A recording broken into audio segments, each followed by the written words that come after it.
तो ऋषिकेश, सुबह की पहली तस्वीर दिखा दीजिए। 7 बज गए हैं, मतदान तो शुरू हो चुका होगा और इटावा भी अपने आप में हॉट सीट है।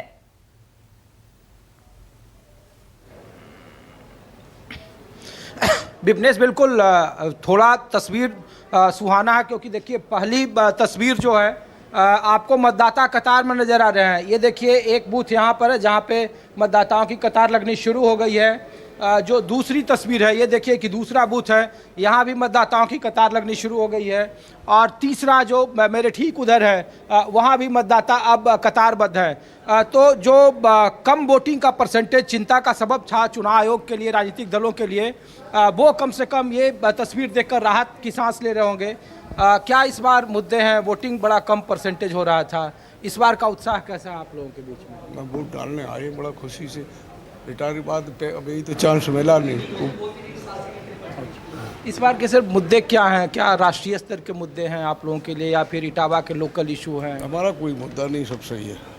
सब सही है, सब सही है। क्या भाई साहब आपका, आप कुछ बोलेंगे? वही है, हाँ वही है और क्या है। और एक तस्वीर मैं विपनेश इधर दिखा रहा हूँ, देखिए कि ये कतार थोड़ा लंबी दिख रही है। कि इस बार भाई साहब, इस बार के मुद्दे क्या हैं? राष्ट्रीय स्तर के मुद्दे हैं या इटावा के कोई लोकल इशू? अभी फिलहाल नो कमेंट्स। हाँ, नो कमेंट्स, अभी से वोट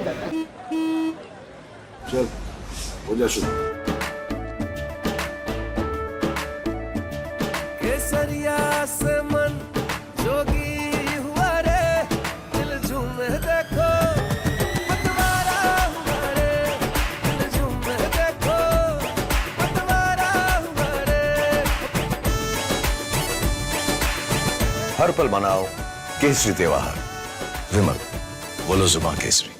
इस बार के राष्ट्रीय इशू हैं या इटावा के लोकल मुद्दे हैं इस बार के चुनाव में? राष्ट्रीय चाहिए, इटावा के लोकल भी है, समझे। बेरोजगारी है, महंगाई है, समझे। ये वोटिंग परसेंट बड़ा कम हो रहा है, तो लोग पूछ रहे हैं कि लोग आखिर क्यों नहीं निकल रहे हैं। क्या आप लोगों को क्या लग रहा है कि आम लोगों में क्या उत्साह है इसको लेकर के, चुनाव को लेकर के? उनको अपने पेट को लेकर उत्साह है कि पेट के लिए रोटी रोजी। ऋषिकेश, वैसे तो यहां पर फाइट जो है रामशंकर कठेरिया वर्सेस जितेंद्र सिंह की है, लेकिन आज जनता का दिन है, वोटर्स का दिन है। सीधे उनसे बातचीत कीजिए कि इटावा में उनके लिए मुद्दे हैं क्या?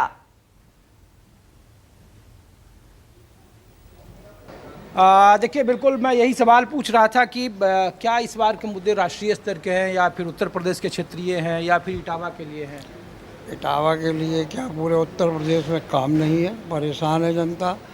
कॉलेज के लड़के BA MA पढ़ के उनको नौकरियां नहीं है, पर्चा लीक हो जाता। कहीं कोई प्रधानमंत्री बदलने का पूरा इटावा के लोगों का इरादा है।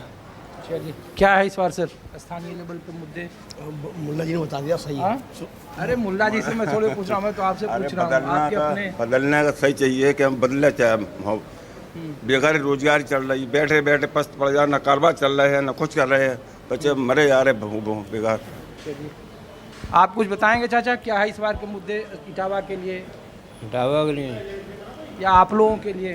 जी, क्या बताएं मुद्दे क्या हैं इस बार? आप लोग अब वोटिंग कतार में हैं। मुद्दे जी, अब मतलब परेशानी तो यहाँ महंगाई बहुत है जी। हाँ, तो महंगाई एक बड़ा मुद्दा है। हाँ। आपने वोट कर दिया भाईजान? जी हाँ। इस बार के क्या है मुद्दे? राष्ट्रीय स्तर पर है या क्षेत्रीय स्तर पर है, लोकल स्तर पर है? नहीं, क्षेत्रीय भी है और राष्ट्रीय भी हैं।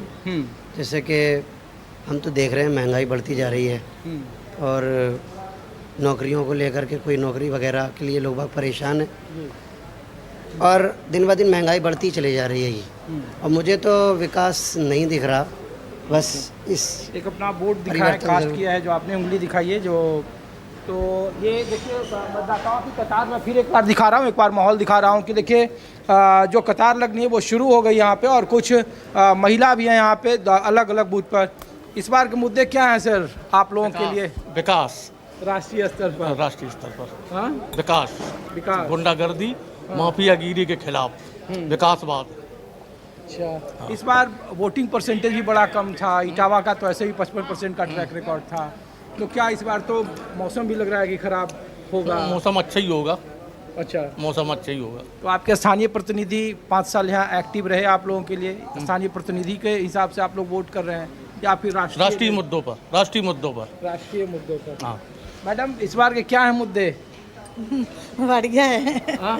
बढ़िया। क्या मुद्दा है? नेशनल महिलाओं के लिए है यहाँ पे? महिलाओं को चाहिए सुरक्षा और का। अच्छा। हाँ तो कानून व्यवस्था के नाम पर हो रही है। हाँ।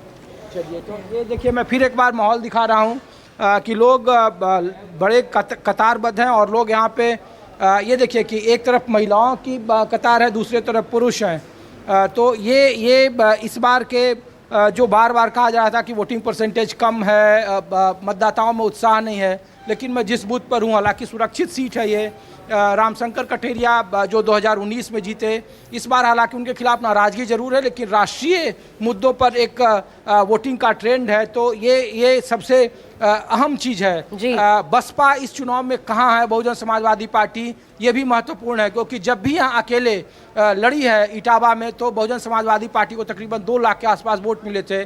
2019 में दोनों का गठबंधन था, 64 हज़ार के वोट से यहाँ समाजवादी पार्टी हारी थी। इस बार काफ़ी कांटे का मुकाबला, हालांकि सारिका बघेल जो पहले हाथरस से सांसद रही थी वो इस बार चुनावी मैदान में है, लेकिन बसपा के वोटर्स कितने ज़्यादा एक्टिव हैं, कितना ज़्यादा वो शिफ्ट कर रहे हैं, उनके वोटर क्या उनके साथ हैं या फिर भारतीय जनता पार्टी या समाजवादी पार्टी में बटे हुए हैं, ये सबसे बड़ा फैक्टर है। अगली बार एक और चीज ऋषिकेश जरूर पूछिएगा, जब चौथे चरण के पहले अरविंद केजरीवाल जेल से बाहर आए हैं तो वो जो वोटर है इंडिया गठबंधन का, क्या उसके मन पर भी इसका असर पड़ा है और किस रूप में पड़ा है?